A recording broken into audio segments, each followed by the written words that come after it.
से हमारे ऊपर कोई अनिष्ट आने वाला है, हमको पता चला कि ज्योतिष शास्त्र इसीलिए भगवान ने रचा है कि उसके द्वारा हमको पता चलता है कि 1 महीने के अंतर्गत कोई घटना घटेगी, क्योंकि आपका ग्रह नक्षत्र अमुक-अमुक जगह ऐसे आया है। अब हम अनुष्ठान की खोज करें कि उस घटना का किस अनुष्ठान के द्वारा हम काट कर सकते हैं।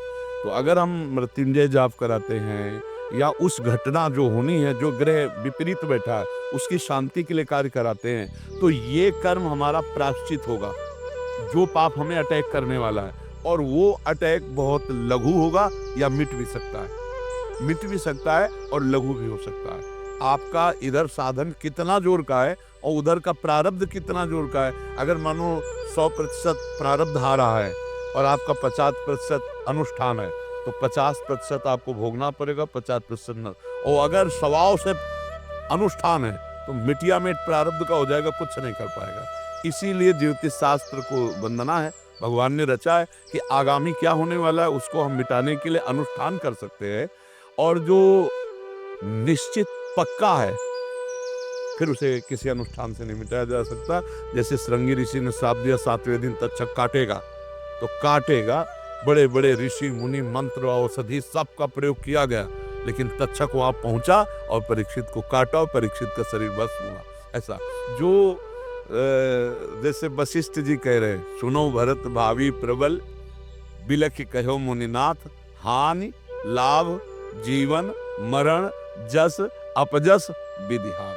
ये कई चीजें हैं जो पक्का है। पर अनुष्ठान कुछ सीमा तक मिटाया जा सकता है। जो आगामी हमारे ऊपर अटैक करने वाला हमारा कर्म है, वो कोई देवता थोड़ी, हमारा कर्म का परिणाम है, तो हम उसका प्रायश्चित कर रहे हैं। तो भगवान उस प्रायश्चित के अनुसार, जैसे हम औषधि, हमारा सर दर्द हुआ, प्रारब्ध है, अब हमने एक टेबलेट लिया, ये टेबलेट प्रायश्चित है उस कर्म का।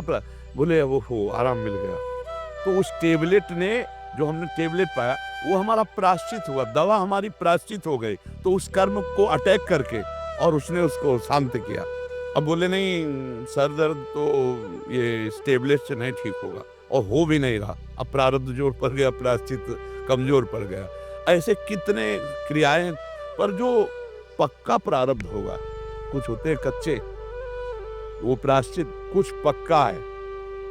जैसे किडनी फेल, अब फेल, अभी तुम्हारे अनुष्ठान से नहीं ठीक होगी, इसको भोगना पड़ेगा।